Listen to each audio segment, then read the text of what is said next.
আমিরে জামাত বাংলাদেশ জামাত ইসলামের আমির ডাক্তার শফিকুর রহমান সর্বশেষ আমির হিসেবে যে শপথ নিয়েছেন, এই শপথের মধ্য দিয়ে জামাত ইসলামী 2.0 কায়েম হয়েছে আনুষ্ঠানিকভাবে এবং 84 বছরের ইতিহাসে এক নতুন যাত্রা শুরু করলো জামাত ইসলামী। দর্শক, জামাত ইসলামী ইসলামী আন্দোলনের একটি প্ল্যাটফর্ম এবং সেই মাওলানা মওদুদীর হাতে জামাত কায়েম হওয়ার পর বিবর্তনের মধ্য দিয়ে বর্তমান পর্যায়ে এসে পৌঁছেছে। কিন্তু সিগনিফিক্যান্ট কোনো সংস্কার আমরা অতীতে দেখিনি। ছোটখাটো কিছু বিবর্তন আমরা দেখেছি। যেমন প্রথম দিকে জামাত ইসলামী নির্বাচনী রাজনীতিতে বিশ্বাস করতো না। একটা পর্যায়ে এসে নির্বাচনী রাজনীতিতে অংশগ্রহণ করলো মাসলাহাত বিবেচনায়, জরুরত বিবেচনায়, নীতি হিসাবে নয়। এবং নির্বাচনী রাজনীতিতে অংশগ্রহণ বিতর্কে জামাতের মধ্যে প্রথম ভাঙন সৃষ্টি হয়। জামাতের প্রতিষ্ঠাতা সদস্যদের একটা বড় অংশ, বিশেষ করে যারা প্রথিতযশা আলেম ছিলেন, তার মধ্যে দেওবন্দি আলেম ছিলেন, মঞ্জুর নোমানী থেকে শুরু করে আর অনেক বড় বড় বিখ্যাত আলেম, তারা জামাত ইসলামী ত্যাগ করেছিলেন। এটা 51 থেকে 54 সালের মধ্যে। এরপরে স্বাধীন বাংলাদেশেও নানান বিবর্তন আমরা দেখেছি। আইডিয়াল নিয়ে একটা বিবর্তনের বড় ধরনের সম্ভাবনা তৈরি হয়েছিল, কিন্তু সেটা হয়নি। এরপরে কামরুজ্জামান, কাদের মোল্লারা কিছুটা সংস্কার চেষ্টা করেছেন, মীর কাসেম আলীরা, সেটাও আলোর মুখ দেখেনি। এরপরে ডাক্তার শফিকুর রহমান এসে at the end of the day বলা চলে যে জামাত 2.0 কায়েম করে ফেলেছেন। এর মানে 84 বছরের জামাতের যে পথ চলা, তার মধ্যে একটা নতুন পথ চলা। এতদিন ছিল সেই কনভেনশনাল পথ চলা, এখন নতুন পথ চলা শুরু হয়েছে। যদিও জামাত 2.0 কার্যত দৃশ্যমান হয় ডাকসু নির্বাচনের মধ্য দিয়ে, কিন্তু ডাক্তার শফিকুর রহমান সর্বশেষ আমির হিসাবে শপথ নেওয়ার মধ্য দিয়ে এটা আনুষ্ঠানিক যাত্রা শুরু করলো বলে মনে করি। ডাক্তার শফিকুর রহমান আমির হয়েছেন, তাকে আমির নির্বাচিত করেছে জামাতের রোকনরা। এর মানে ডাক্তার শফিকুর রহমান যে সংস্কার প্রজেক্ট, এটাকে সমর্থন করেছে, এটাকে মেনে নিয়েছে জামাতের রোকনরা।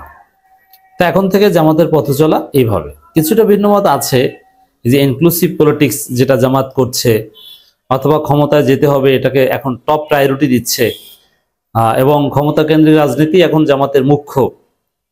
সরাসরি শরিয়া আইনের কথা বলছে না, আল্লাহর আইন, এগুলো সাংগঠনিক পরিমণ্ডলে বললেও পলিটিক্যালি বলছে না। এগুলো নিয়ে অনেক ইখতিলাফ, বিতর্ক, প্রশ্ন আছে, থাকবে। কিন্তু ওভারঅল আপনাকে এটা মানতে হবে যে জামাত এখন যেভাবে রাজনীতি করছে, যেভাবে ইনক্লুসিভ হচ্ছে, যেমন হিন্দুদের মনোনয়ন বিষয়টা একদম ঘোষণা হয়েছে যে হিন্দুদের নমিনেশন দেয়া হবে, যেটা 84 বছরে কখনো হয়নি।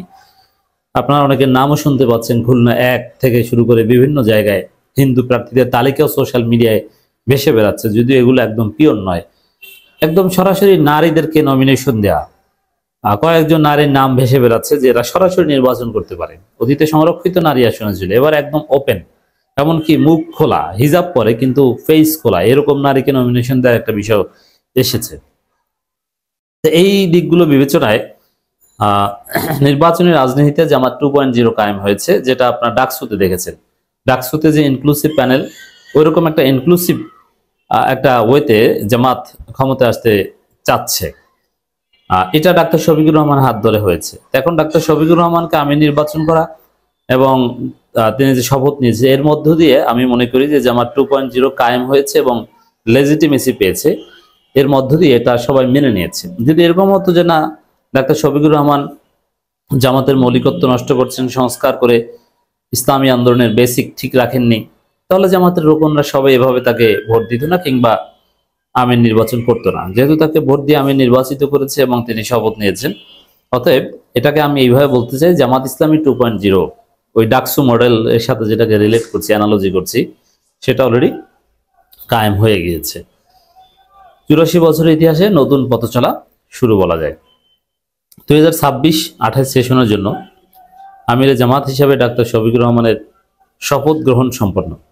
এখানেও কিছু নতুনত্ব আছে। দেখেন, আমি লাইভে, টেলিভিশনের লাইভে শপথ গ্রহণ অনুষ্ঠান দেখেছি এবং লক্ষ লক্ষ মানুষ দেখছে।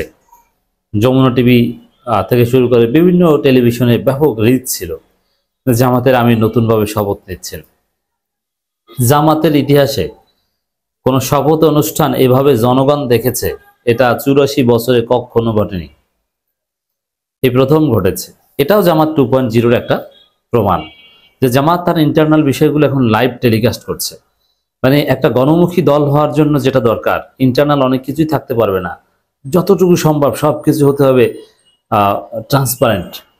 এটা করছে। বিশেষ করে অনেকেই ব্যাখ্যা দিতেন এক সময়, বিশেষ করে অতীতে আমরা যখন দেখেছি যে শপথ অনুষ্ঠানের ছবি, কান্না করার ভিডিও সামনে এসেছে, অনেকে বলতেন যে না এগুলো ঠিক হচ্ছে না, এটা রুহানিয়তের পরিপন্থী। কিন্তু এখন তো আমরা দেখতে পাচ্ছি যে শপথ অনুষ্ঠানের ভিডিও সামনে আসা তো দূর কি বাদ, একদম শপথ অনুষ্ঠান লাইভ টেলিকাস্ট করা হয়, সাংবাদিকদের দাওয়াত দেওয়া হয় ভিতরে এবং পুরো জাতি দেখে। এবং এই যে কান্না করার যে দৃশ্য, এটা পুরো জাতি দেখে তারা জামাতের প্রতি আরো বেশি সিম্প্যাথেটিক হয়। তো এই যে এই শপথ অনুষ্ঠান, এটাও টেলিভিশনে দেখানোর সুযোগ করে দেয়া, এটা জামাত 2.0 আর একটা আলামত যে একদম প্রো পিপল বা পিপলস ওরিয়েন্টেড, সবকিছুতে ট্রান্সপারেন্সি, এগুলো রক্ষা করছে জামাত, যেটা অতীতে কখনো ছিল না। তো দর্শক, অনেকে বলবেন বা অনেকে বলে থাকেন, প্রশ্ন তুলে থাকেন, এই যে শপথ নেওয়ার সময় যে কান্নাকাটি, অনেকে বলেন এটা অভিনয়।